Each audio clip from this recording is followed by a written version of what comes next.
జీవితంలో ఒక్క మెట్టు ఎక్కుతూ భగవంతుని చేరుకోవడమే మెట్లోత్సవం అంతరార్థమని టీటీడీ అన్నమాచార్య ప్రాజెక్టు ప్రత్యేక అధికారి డాక్టర్ మేడసాని మోహన్ తెలిపారు. శ్రీ తాళపాక అన్నమాచార్యుల వారి 523వ వర్ధంతిని పురస్కరించుకుని టీటీడీ అన్నమాచార్య ప్రాజెక్టు ఆధ్వర్యంలో అలిపిరి పద్దాల వద్ద మండపం వద్ద మెట్లోత్సవం వైభవంగా నిర్వహించారు. ఈ సందర్భంగా ఆయన మాట్లాడుతూ పూర్వం నుంచి ఎందరో మహనీయులు మెట్ల మార్గంలో తిరుమలకు నడిచి వెళ్లి స్వామివారి కృపకు పాత్రులయ్యారని చెప్పారు. ఇటువంటి పవిత్రమైన మెట్లోత్సవంలో పాల్గొనడం ఎంతో పుణ్యఫలాన్ని ఇస్తుందని తెలిపారు. ఆంధ్రప్రదేశ్, తెలంగాణ, తమిళనాడు రాష్ట్రాల నుంచి వచ్చిన దాదాపు 1000కి పైగా భజన మండల సభ్యులు, ప్రముఖ సంగీత కళాకారులు భజనలు చేస్తూ సప్తగిరులను అధిరోహించి స్వామివారిని దర్శించుకుంటారని చెప్పారు. మార్చి 15న తిరుమలలోని నారాయణగిరి ఉద్యానవనంలో సప్తగిరి సంకీర్తనల గోష్ఠిగానం నిర్వహించనున్నట్టు తెలిపారు. శ్రీ అన్నమాచార్యుల వారి వర్ధంతి ఉత్సవాల్లో పాల్గొనేందుకు సింగపూర్ నుంచి 20 మంది కళాకారులు స్వచ్ఛందంగా విచ్చేశారు.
దేవస్థానం తరపున అన్నమాచార్య ప్రాజెక్టు కళాకారులు పెద్దలు బాలకృష్ణ ప్రసాద్ గారు, ఇంకా వారి శిష్య పరంపర స్వామి వెంకటేశ్వర గారు బలపరిచినటువంటి చిత్రాలు ఇవన్నీ కూడా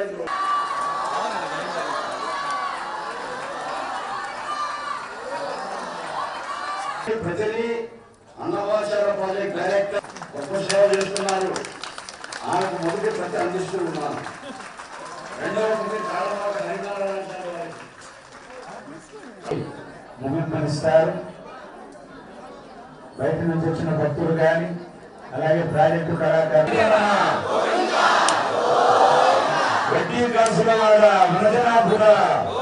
ఆచార్య మేడసాని మోహన్ గారి యొక్క నేతృత్వంలో సుదీర్ఘకాలం అలాగే ఇప్పుడు డైరెక్టర్ గా